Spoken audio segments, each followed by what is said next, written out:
Welcome back, my love. I am so glad that you are here. And I don't know about you, but it has been a lot of junk food, a lot of fun. It's also, a great time to start getting back to a bit of healthier eating. And one of the most important things for me is eating a lot of protein. And today I thought I'm gonna make a bunch of stuff that's full of protein. I thought I'd bring you along. And there are going to be a lot of protein videos coming up, probably like every month or so, because everybody needs more protein. In nursing, one of the most important things we want all of our patients to have is a lot of protein, unless there's something else going on, because it's so important. Today, I am diving into making some delicious egg bites is going to be the first thing. For those who maybe don't want like a ton of meat, there is going to be a delicious sort of chicken thing that I do for how I get a lot of like lunches taken care of, and we're going to get into lunches in a second. And I also am going to make a bit of a dessert, but it's going to have protein in it and not protein powder. Let's get to it. I am also not at all against protein powder. I actually put it in my breakfast, and if I am going to work out, I either have it in a shake before or after, depending on the kind of workout I'm going to have. Anyway, so I am just like cracking a bunch of eggs to make this first delicious treat. And I just want to point out, and I will talk about this later, but as a perimenopausal woman, getting protein is so important. Everybody needs protein. Kids need protein, seniors need protein. And it's just so important for us to be aware of that and be kind of like keeping track. I went out to the garage because I wanted to get my cottage cheese from the fridge out there, and it came in a 3-pack. One of them fell out, landed on the floor. So it's leaking. It broke, and that's fine, but I'm going to use a fair amount today, which is good. And I even use cottage cheese for making my protein pancakes. I love using cottage cheese, so that is why we're diving in with that today. And it truly just makes it an easy way to get in extra protein, but also like that, like the moisture it brings, that like little bit of fat. This one, I think it's 2%. I like to get 1% if I can, but 2% is good. So anyway, I'm gonna open this up with 2 hands and then put it in for my egg bite. I almost just put this back in the fridge, like in something else, and was like, I'll deal with it later. And then I thought, no. Now I like when it's a bit drier. This one's a little wet, but that's okay. You can also kind of rinse it and drain it, which works well too. So making these egg bites, if you've had them from Starbucks before, they're really good. And they have egg white bites and they have regular egg bites. And the egg white bites are much like lower in fat and calorie, and of course a little bit less in protein.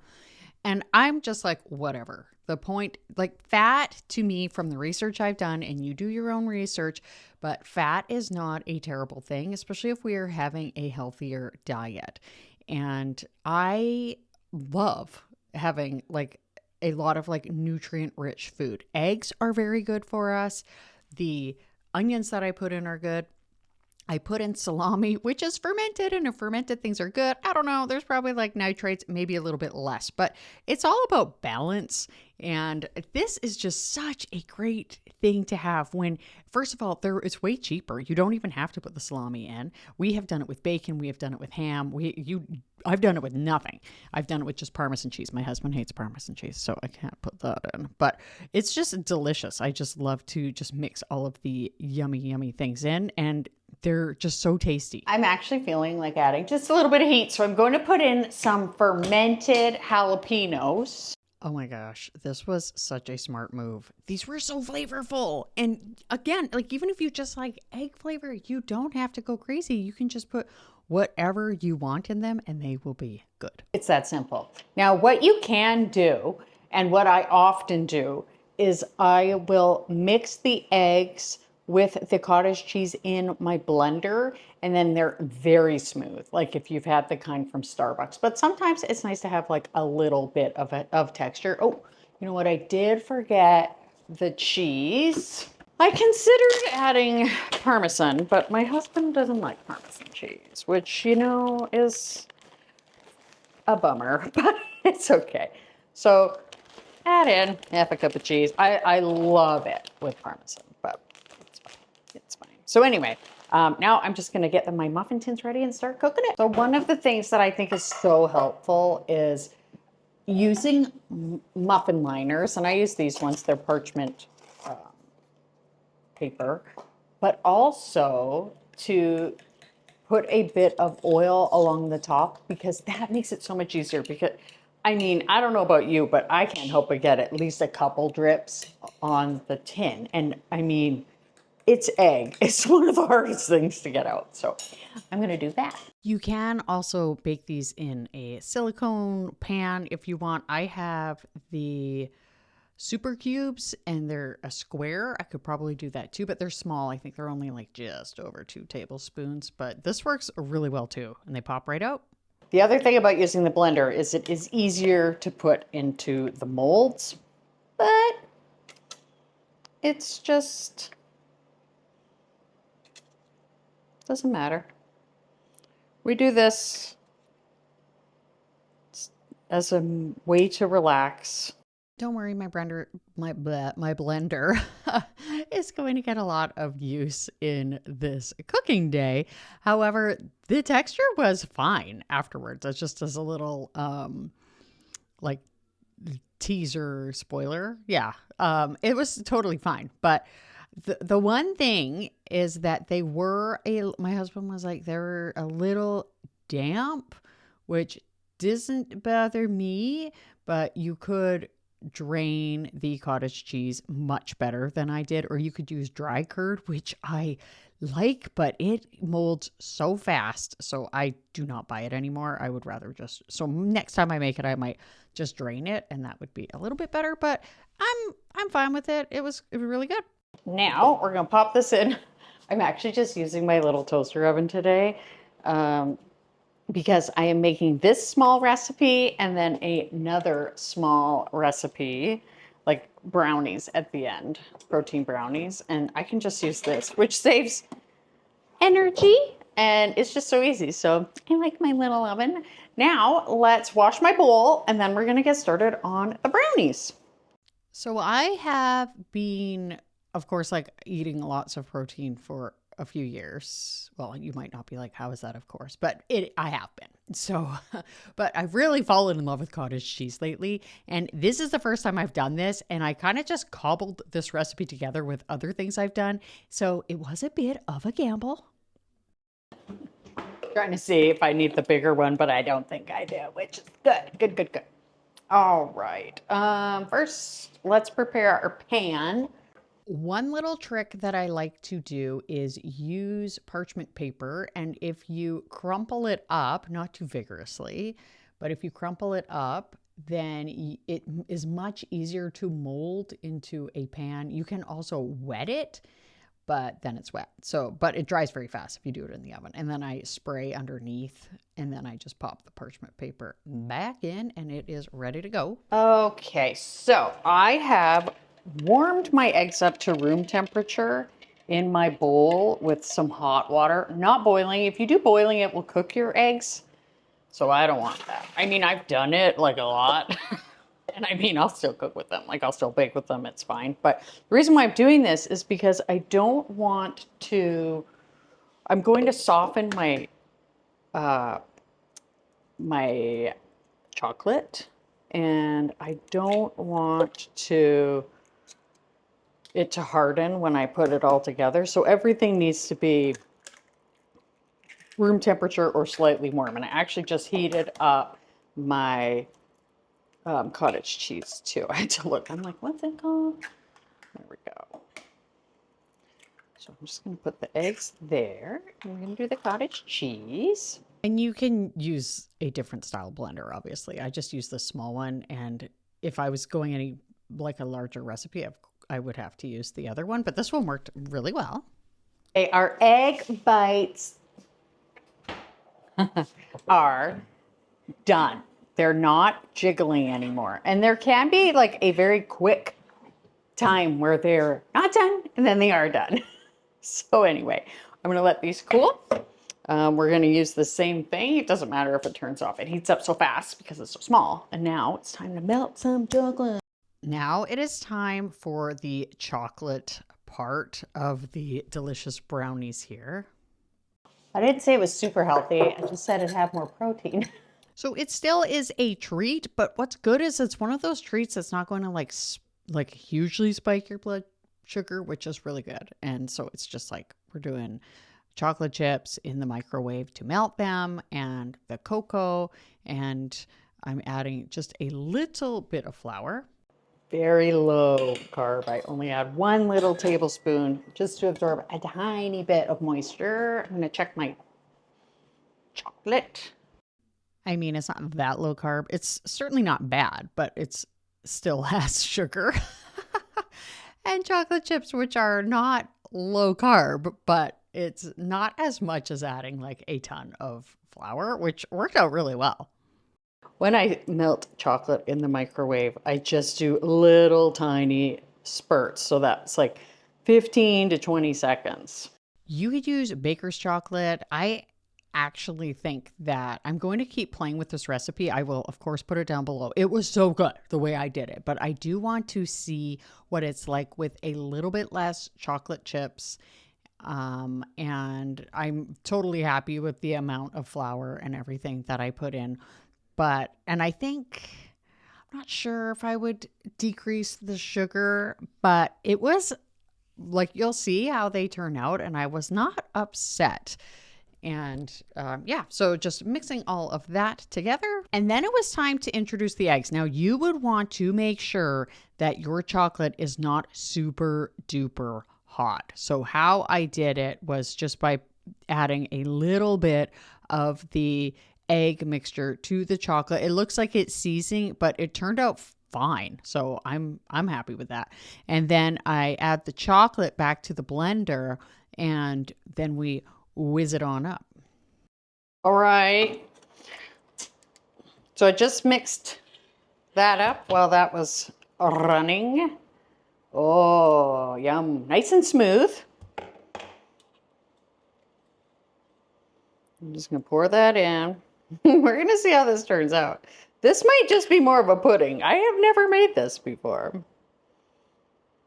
But let me tell you, it's still going to be good. Just might be a high protein. This would be good mixed with peanut butter too. And I'm going to add a bit of vanilla. All right, so I mixed it really smooth. I think the mixer would be better, but hand by hand has worked well. There we go. Okay, now we'll stick it in the toaster oven. Okay, I'm gonna do a bit of tidying because now it's time to do the chicken, which is the best of the sources of protein. But first I'm gonna clean up my Vitamix and all of the things, and then we're gonna start the chicken. All right, now let's try one of these delicious egg bites. They shrink down.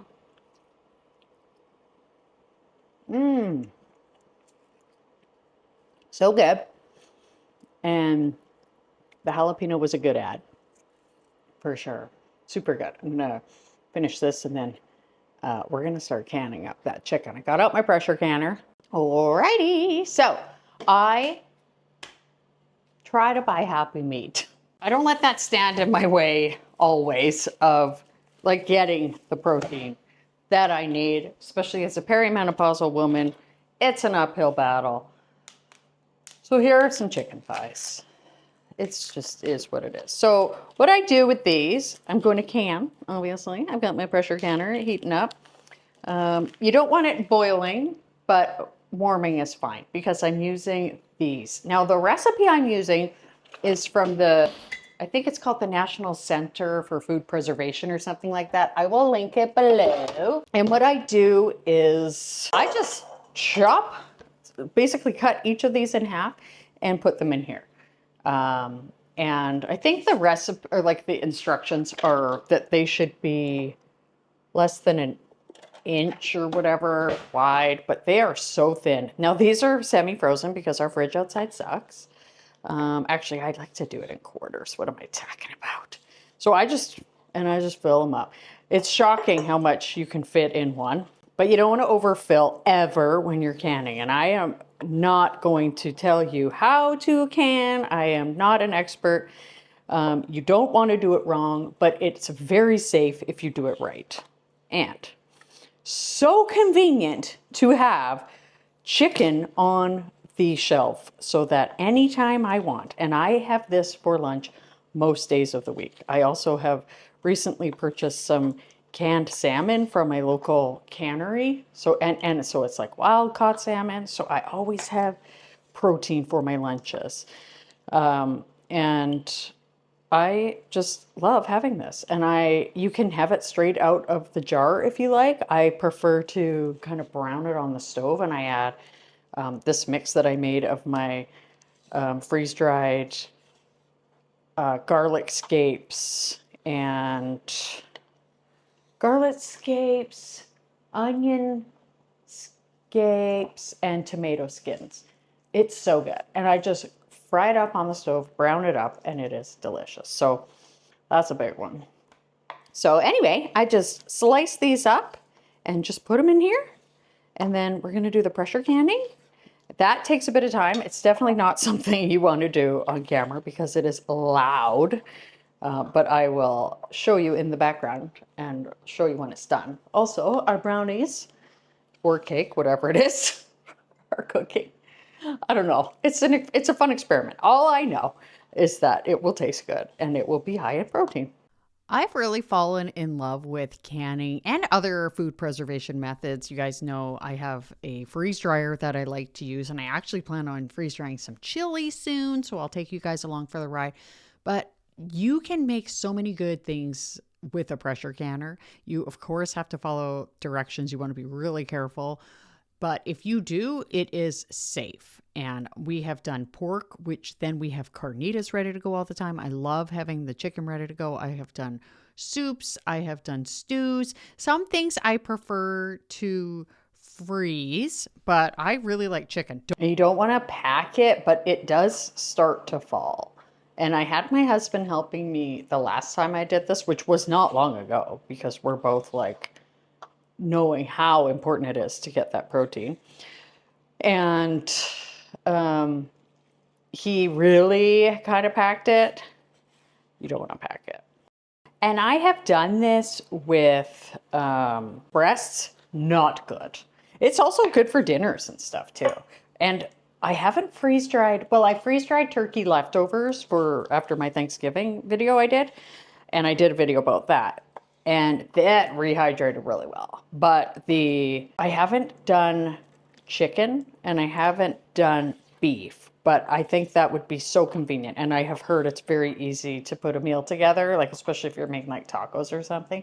However, I just don't want, I just don't have haven't had the time, but I definitely will be making videos about that because again, protein is very important. And I did buy an eighth of a cow. We thought it was going to be a quarter of a cow, but there was there were a lot of people involved. So of course, you know how that'll create a bit of confusion. But anyway, so we have a lot of beef, happy beef. My goal is to hopefully start raising meat chickens next year. Like maybe this coming spring, we'll see. I need to check with my friend Chelsea from Little Mountain Ranch because she raises chickens and she butchers them and everything. And I'm going to be like, Chelsea, help me. Perfect. Look at that. So now, that's how easy it is. I just put the chicken in. I'm going to add just a little bit of salt. I considered even cutting up the chicken, putting it in a bowl and adding seasoning to it before I put it in, like cumin or whatever, or rosemary. I'm obsessed with rosemary right now, but I decided not to do it. I'm sorry you have to look at so much raw meat. So anyway, you do need to wipe the rims. I just use water. People used to use vinegar. Apparently it's just water now, so that's fine. And then the lids adhere much better. Nothing gets in the way. Alrighty, and now let's choose out our rings. So I'm going to need 3. I got 2 of the wide mouth and 2 regular. I way prefer wide mouth, but that's okay. So I've got my rings now. I've just got to wash my lids, get going. Maybe I should do more of a thorough rinse wash, but I literally just rinse them. I forgot the salt. I gotta add salt. I'm gonna carefully do that because I don't want to wipe them again. I add way less salt than it tells you because quite often when I'm cooking, I'm going to add salt. I hate over salting, and I have done that a lot. So I actually only add about a 1/4 teaspoon. So when you are canning, you want to do finger tight. So really like that, not going crazy. Great. The brownies are done-ish, maybe. So I'm just gonna throw this in here. It's only 5. There we go. And that's what it looks like. Now I'm gonna add the lid. Follow the instructions of your pressure canner. My friend Chelsea, she could teach you how to do it, but you want it kind of even around. This part always, I think it looks like scary, but I don't think it is. It's not. It's just held in really well. There's a lot of safety precaution. What's the word? I don't know. There we go. Now let's check the brownies. Okay, I think that's done. It's more like a cake, but that's okay. There is some whipped cream in the house, which is not protein. It's okay. Okay, I'm gonna let that cool for a bit. I like to check cakes and stuff for the temperature. So for a cake or a cookie or anything to be done, it's like 200 to 210. So you can't tell, but a tiny bit of steam is coming out, and now I'm venting it for 10 minutes. Now I should, of course, let it sit longer before I cut it, and I didn't cut it right away, but it wasn't long enough. My drawer just opens. But yeah, I mean, a sharper knife, not a serrated knife. I didn't care though. I was just like, I want to eat these and I want to eat them now. Someone is hovering because he wants some. It's so good. It's so chocolatey. These were the fudgiest, most delicious. They weren't even like cake, and they weren't like pudding. They were perfect. Okay, so it has been 10 minutes. So now I can just put on my weight. And even though I live on the side of a mountain, I still am very close to sea level.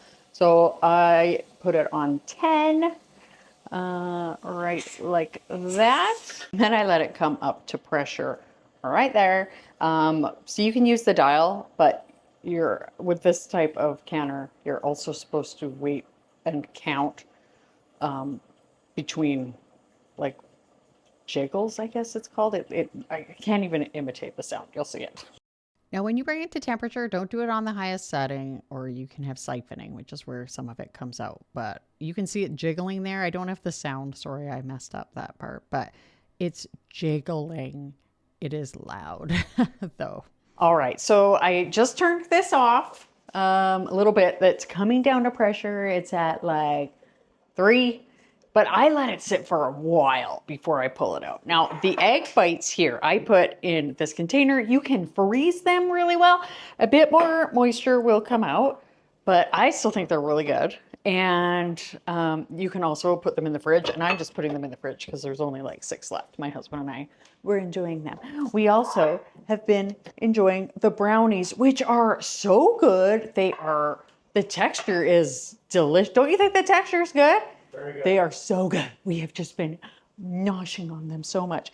And this is video of me pulling the jars out of the pressure canner. Once it's done, you don't touch it. You just turn it off and you let the pressure go all the way down. And then I like to let it sit for like an additional 10 minutes. Then I take off the jiggler, the weight, and then I wait another like 20 minutes or so to even take my stuff out. Although this waited for like an hour, but it was so good and not super crazy hot. It was perfect. And I just love how they bubble up and just look delicious. Now, as we are getting into healthier eating right now, you're gonna probably wanna check out this video here, which is a delicious salad that I made for when you're just so tired of those sweets. There's lots of protein in it, tons of vegetables.